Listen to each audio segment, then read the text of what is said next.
Welcome back. Big market voices में आज हमारे साथ हैं वैल्यू क्वेस्ट इन्वेस्टमेंट के एडवाइजर्स के सीईओ रवि धर्मशी। रवि के पास इन्वेस्टमेंट में 2 दशक से ज़्यादा का अनुभव है और रेयर एंटरप्राइजेस के साथ भी रवि काम कर चुके हैं। आइए उनसे समझते हैं कि बाजार में अब कौन सी थीम्स हैं कमाई की। Ravi ji, good morning. सबसे पहले तो फेस्टिव ग्रीटिंग्स नवमी और दशहरे की। बताइए, इस फेस्टिव सीजन में आपका मार्केट व्यू क्या बन रहा है, क्या बड़ी थीम्स होंगी यहाँ पर? Thank you Anuj. Good morning to you, good morning to your viewers and आप सबको फेस्टिव सीजन की शुभकामनाएं, आपके व्यूअर्स को भी।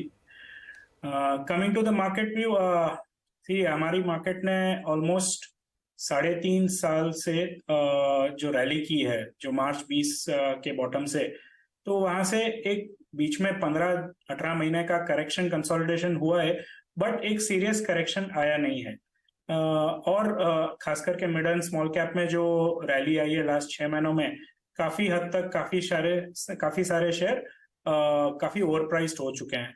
तो एक करेक्शन तो बनता है। अब जियोपॉलिटिक्स बोलो या इंटरेस्ट रेट बोलो या क्रूड बोलो, मार्केट कोई भी एक रीजन पकड़ लेगा और करेक्ट करेगा, ऐसा लग रहा है। और ऐसा ही एक करेक्शन शुरू हुआ है, ऐसा व्यू बन रहा है अभी। बट ये करेक्शन ही होगा, ना कि कोई मेजर क्रैश होगा।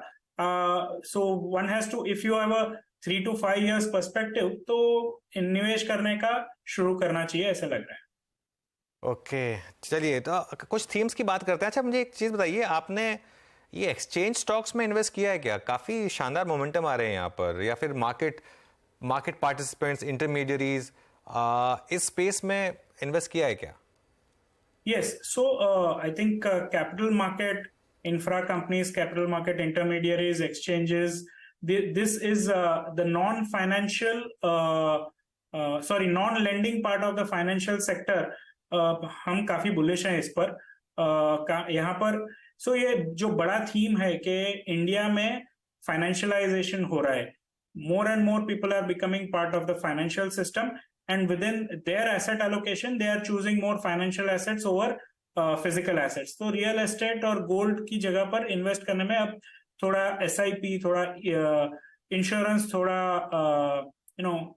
वेरियस म्यूचुअल फंड्स में भी सबका एलोकेशन होने लगा है। ये एक राइजिंग थीम है। यस, थोड़ा बहुत अभी नंबर ऑफ डीमैट अकाउंट्स बोलो या नंबर ऑफ फोलियोज बोलो, काफी बढ़ गए हैं, बट ये एक सेक्युलर थीम है। ओवर अ 5-7 ईयर पीरियड यहाँ से भी और नंबर बहुत बड़े होने हैं। सो जब भी मार्केट का करेक्शन होता है, but the problem is of course कि ये मार्केट से कोरिलेटेड है, तो जब मार्केट में करेक्शन आता है तब यहाँ पर भी करेक्शन आता है। So one should be looking to buy these stocks in a correction, is what I feel. But longer term perspective यहाँ पर काफी ग्रोथ आनी बाकी है।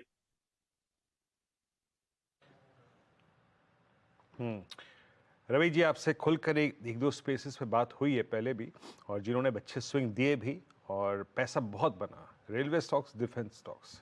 डिफेंस की एक अलग कहानी है जो इस वक्त विश्वव्यापी, जो इस वक्त परिस्थिति है उससे हम देख सकते हैं। क्या स्थिति है, और हमारा खुद की मैन्युफैक्चरिंग पे और एक्विजिशन पे ज़्यादा ध्यान रहा है। लेकिन बहुत तीव्र मूव आए हैं इन दोनों स्पेसेस में, और अब क्या व्यू है आपका इन वैल्यूएशंस पे, डिफेंस और रेलवेज पे? तो नो डाउट यहाँ पर वैल्यूएशन काफी बढ़ चुके हैं और शायद 2-3 साल का आगे का अर्निंग्स डिस्काउंट कर रहे हैं। बट ये जो मानने वाले हैं कि यहाँ पर एक पागलपन हो चुका है और ये मैट कैप स्टॉक्स हैं, मैं उस व्यू से सहमत नहीं हूँ। मुझे लगता है ये काफी हद तक अर्निंग सपोर्टेड ग्रोथ रहा है। यस, बट थोड़ा मार्केट थोड़ा 1-2 साल आगे निकल गया है और एक कंसोलिडेशन की यहाँ पर जरूरत है। मे बी शायद थोड़ा करेक्शन भी आ जाए, बट इस सेक्युलर स्टोरी में कोई इशू नहीं है अभी तक। सिर्फ अगले 12 महीने का व्यू लेकर चले तो यहाँ पर थोड़ी करेक्शन कंसोलिडेशन हो सकती है। बट अगेन, एज ऐसे हमारा पर्सपेक्टिव हमेशा 3-5 साल के व्यू से होता है, और उस व्यू से अभी भी यहाँ पर अच्छा व्यू जारी है। सिर्फ मैं इतना कहना चाहूंगा कि हमारे इन्वेस्टर जो काफी बड़े गेन्स पर बैठे हैं, तो ऐसा हो सकता है कि हम शायद यहाँ पर थोड़ा प्रॉफिट बुक कर रहे हों, but it is not a view on the sector, it is more a view on the valuation. Okay, तो रवि जी की अगर आप बात माने तो जो रिसेंटली पीएसयूज में हुआ, या फिर डिफेंस स्टॉक्स बहुत चल चुके हैं, इसके बाद आपको शायद थोड़ा 12 महीने अगले धैर्य रखना पड़ेगा।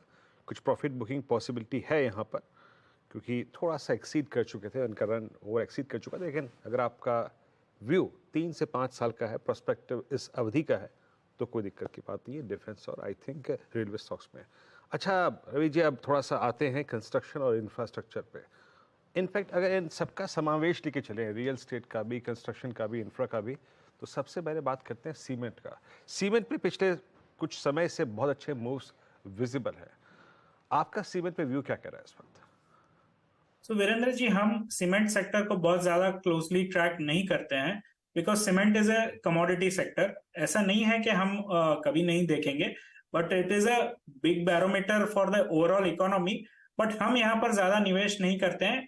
कहते हैं सीमेंट में you have to buy when you are getting it at an asset value, और you have to sell when you are getting it at P, when you are there is a P multiple being assigned to the earnings. तो see, from incrementally from the point of view of investing in this sector, no doubt यहाँ पर greenfield capex अभी बहुत कम हो रहा है। एक तो लाइमस्टोन की माइंस कम मिल रही है, दूसरा एक सीमेंट का प्लांट लगाने के लिए आपको 4-5 साल चाहिए होते हैं। एनवायरनमेंट क्लियरेंस में टाइम लग जाता है, लैंड एक्विजिशन में टाइम लग जाता है, फाइनेंशियल क्लोजर में टाइम लग जाता है। इसलिए जो एग्जिस्टिंग कैपेसिटी है, जिनके पास लाइमस्टोन माइंस है, पावर अवेलेबिलिटी है, उनके वैल्यूएशन थोड़े प्रीमियम हो गए हैं अभी। But from a longer term, larger term perspective, मुझे we don't try to invest in commodity stocks, तो ज्यादा क्लोजली हम ट्रैक नहीं करते इसे। ओके अच्छा रवि जी, एक अब व्यू आपका इस समय मैं जानना चाहूंगा, एक ऐसे स्पेस में जिसने मार्केट में पिछले 20 साल में सबसे ज्यादा पैसा बना के दिया है, large private banks, HDFC bank और कोटक बैंक, यहां पर अब क्या व्यू बन रहा है आपका? क्योंकि पिछले 3 साल से इन दोनों स्टॉक्स ने अंडर परफॉर्म किया है। ये without naming any particular bank और company, as all the large private banks are fantastic franchises. यहाँ पर बैलेंस शीट प्रिस्टीन है, थोड़ा बहुत पीएनएल में इंपैक्ट आ रहा है because of the NIMS, but और थोड़े बहुत बैंक्स लीडरशिप ट्रांजिशन फेज में है, तो इसकी वजह से यहाँ पर थोड़ा टैक्टिकली वैल्यूएशन पर करेक्शन हो रहा है। But from a longer term perspective, I am very bullish on this space. अगर पीएसयू में एक वैल्यूएशन आर्बिट्राज था पीएसयू बैंक्स में, जहां पर अर्निंग्स ग्रोथ के साथ थोड़ा बहुत आपको वैल्यूएशन री-रेटिंग भी मिल गया, तो I think from next 3-5 years point of view, private banks, large private banks is one such space जहां पर ये आपको मिल सकता है। It is very wrong to say कि यहाँ पर ये अभी इनका परमानेंट डी-रेटिंग होगा या ऐसा कुछ होगा।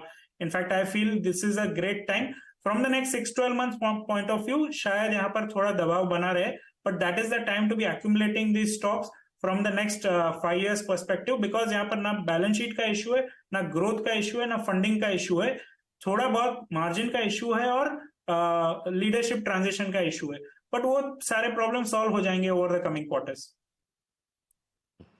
थोड़ा सा कोलैप्स तो रॉन्ग वर्ड होगा, लेकिन निफ्टी डे लो पर आया, एकदम से 19,500 के नीचे फिसला।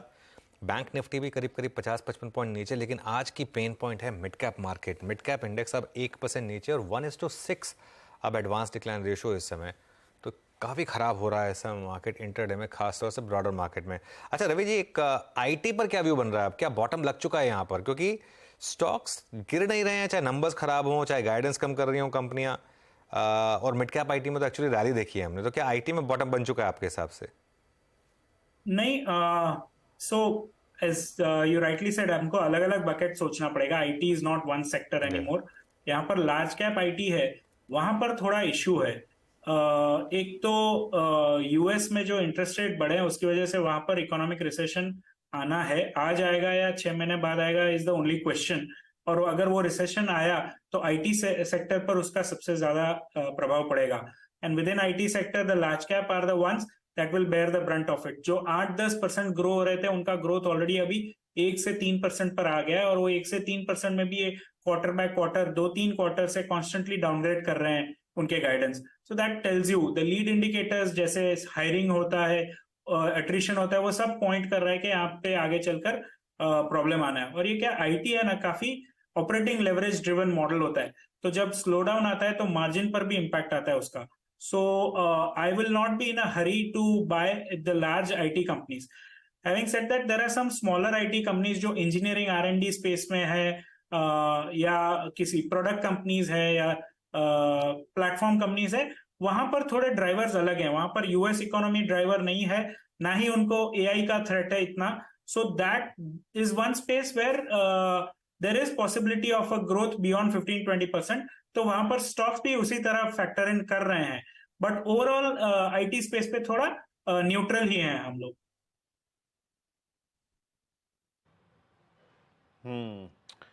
ओके, एक न्यूट्रल व्यू है आईटी पर. रवि जी, CY23 में जिसने ऑटो में दाव खेला सुबह, मतलब शुरुआती दौर में, या फिर इवन आई थिंक मिड 22 में जिसने कॉल ली, उसने पैसा बनाया. और बीते 2 महीने में स्पेशली ऑटो में, टू व्हीलर स्पेस में, मतलब जो न्यू लॉन्चेस हुए, उन्होंने ऑटो स्टॉक्स को बड़ा मूव दिया.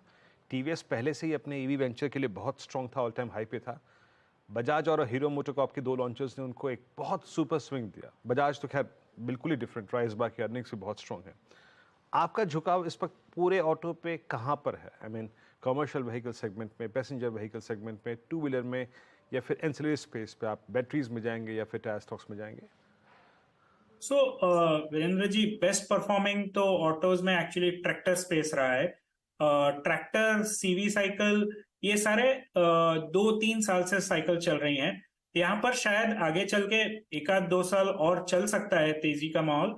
बट यहाँ पर बेट करना थोड़ा डिफिकल्ट होगा. You are not buying at the bottom of the cycle. Passenger vehicles में भी जो ईवी का थ्रेट है वो लगातार लगा हुआ है. टू व्हीलर्स में एक्चुअली रिवर्स हुआ है. जो ईवी बाइक्स, ई बाइक्स के लिए जो सब्सिडी दी गई थी वो एक्चुअली कम कर दी गई. तो जो थ्रेट था टू व्हीलर पर, जो entry level two wheeler bikes पर, वो एक्चुअली थोड़ा कम हो गया. दूसरा, ये टू व्हीलर कंपनीज ज्यादा लिंक्ड होती हैं रूरल इकोनॉमी से.